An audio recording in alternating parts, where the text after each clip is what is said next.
अभी हाल ही में जो है वो ऐसा खबर आ रहा है, कई स्टेट्स में जो है वो ब्लैक फंगस को, म्यूकरमाइकोसिस को जो है वो एपिडेमिक भी घोषित कर दिया गया है। और ये भी आ रहा है कि इसके स्पोर्स हवा में है।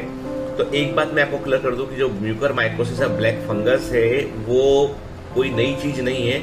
मुझे अच्छे से ध्यान है, जब मैं पीपल्स मेडिकल कॉलेज में जो है एज ए मेडिकल ऑफिसर वहां पे था, मैं कई साल पुरानी बात है, तब वहां पे एक केस आया था म्यूकरमाइकोसिस का। तो हमारे जो सीनियर डॉक्टर थे, डॉक्टर विश्वास वहां पे उस समय सीनियर डॉक्टर थे, वो हम लोगों को सबको बताया कि भाई देखो एक केस आया हुआ है म्यूकरमाइकोसिस का, तुमको दिखाता हूँ। रेयर केस है के, ये बीमारी जो है वो बहुत रेयर देखने मिलती है। तो हम लोग फिर देखने गए थे कि भाई कैसे फंगस जो नाक से लेके मुंह तक, ब्रेन तक फंगस जो है, ब्लैक फंगस लग चुका था। ठीक है, मैं पूछा भी उस समय कि सर इनके रिकवरी का चांस क्या है, तो वो बताया कि आपकी नहीं 90% संभावना है कि नहीं बचा पाएंगे, इसमें कोशिश कर रहे हैं, लेकिन ये कि ये बहुत फास्ट फैलता है। ठीक, उस समय की बात है ये, मानकर चलिए 2010 की बात हो गई, 10 की या 9 की बात हो गई। ठीक है, अब आप बोलोगे सर सडनली सर ये म्यूकरमाइकोसिस या ब्लैक फंगस इतना कैसे फैलने लगा है? तो उसके पीछे सबसे बड़ा कारण है कि जो इम्यूनिटी है, कोई भी वायरस इन्फेक्शन जो होता है वो ल्यूकोसाइटोपेनिया करता है, वो आपका WBC काउंट तेजी से नीचे गिराता है। ठीक है,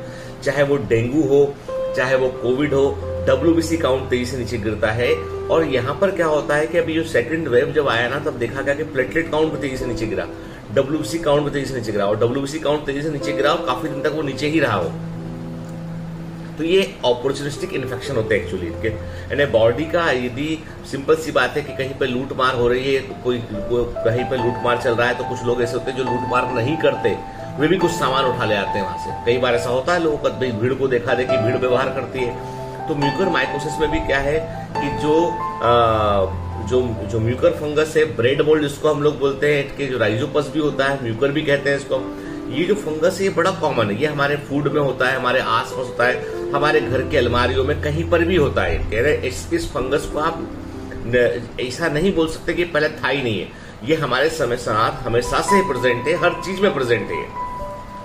लेकिन ये हमारे शरीर के अंदर नहीं जाता, क्योंकि हमारा इम्यूनिटी सिस्टम जो है वो इसको तुरंत आते से, और ये लो वायरुलेंसी का होता है, बहुत धीमे धीमे ग्रो करता है, क्योंकि इम्यून सिस्टम हमारा इसको रोक देता है। ठीक है, लेकिन अभी क्या हुआ, अभी कोविड के चलते इम्यूनिटी डाउन हुआ। कॉर्टिकोस्टेरॉइड जो होते हैं, लोगों को लगता है कि स्टेरॉइड जो है वो, steroid is very good medicine के, वो इमीडिएट इफेक्ट देते हैं, लेकिन वो आपका इम्यून सिस्टम तेजी से नीचे कर देते हैं। तो जो ब्लैक फंगस का जो खतरा हुआ ना, वो हुआ किसके कारण? वो हुआ है बेसिकली जो है शुगर लेवल शूट करने के कारण। एंड देखो, इस ब्लैक फंगस को ग्रोथ करने के लिए दो चीजें चाहिए इसको। एक तो उसको ब्लड में शुगर चाहिए जो नॉर्मल से ऊपर होना चाहिए, दूसरा इसको इम्यून सिस्टम कमजोर चाहिए। कमजोर इम्यून सिस्टम, ब्लड शुगर का बढ़ जाना, और फेरिटीन, सीरम फेरिटिनिन लेवल का बढ़ जाना, ये तीन फैक्टर ऐसे हैं जो ब्लैक फंगस को बढ़ावा देते हैं। इसलिए ब्लैक फंगस का इन्फेक्शन सडनली बढ़ गया। ऐसा नहीं है कि ये एक से दूसरे में तुरंत फैल रहा है, ये उन लोगों में जिनका इम्यूनिटी कमजोर है उनके अंदर फैल रहा है। तो ऐसे में एक बड़ा कंफ्यूजिंग स्टेटमेंट है कि भाई आप यदि किसी ब्लैक फंगस वाले व्यक्ति के आसपास निकलो तो आपको भी ब्लैक फंगस हो जाएगा, ऐसा नहीं।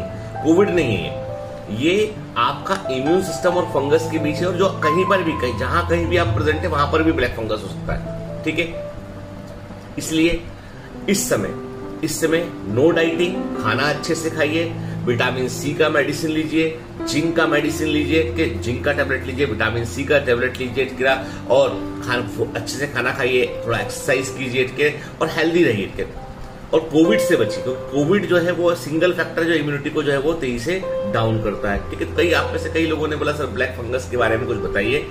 अब ब्लैक फंगस का ट्रीटमेंट जो है इनिशियल फेज में यदि किया है, ट्रीटमेंट आता है, सर्जिकल डिब्रेटमेंट करते हैं कि जो सर्जरी वाला जो हिस्सा होता है उसको, जो अफेक्टेड हिस्सा उसको सर्जरी से छील कर निकाल देते हैं उसको। ठीक है, और इसके अलावा जो है एम्फोटेरिसिन बी जैसी मेडिसिन का इस्तेमाल करते हैं। ठीक, अब इसका मतलब ये है कि अब लोगों को लगा भाई दवा कहाँ गई, दवा भी नहीं मिलती कई जगह पर, क्योंकि दवा का प्रोडक्शन इतना कम था।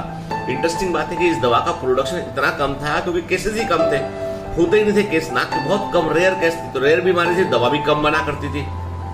लेकिन अब सडनली केसेस बढ़ गए, तो दवा का प्रोडक्शन बढ़ाने में कंपनी को 10-15 दिन का वक्त लगेगा, थोड़े दिन में दवा सब जगह पे आ जाएगी ये भी। ठीक है, चलिए, तो आज हम बात करेंगे, तो ये तो बात की ब्लैक फंगस के बारे में। तो चिंता मत कीजिए भाई, आपका सबसे बड़ा दोस्त जो है ना वो आपका इम्यून सिस्टम है।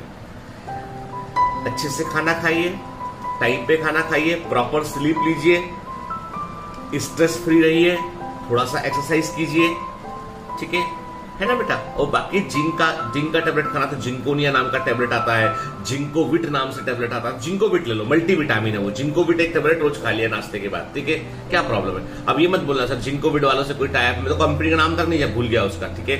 तो ऐसा नहीं है, मतलब we have certain medicine in our pocket में, पता है कि क्या मेडिसिन लिखना चाहिए लेफ्ट और राइट, तो वो लिखते हैं। कोई दूसरा ब्रांड भी हो सकता है, कोई फर्क थोड़ी ना पड़ता। चलिए।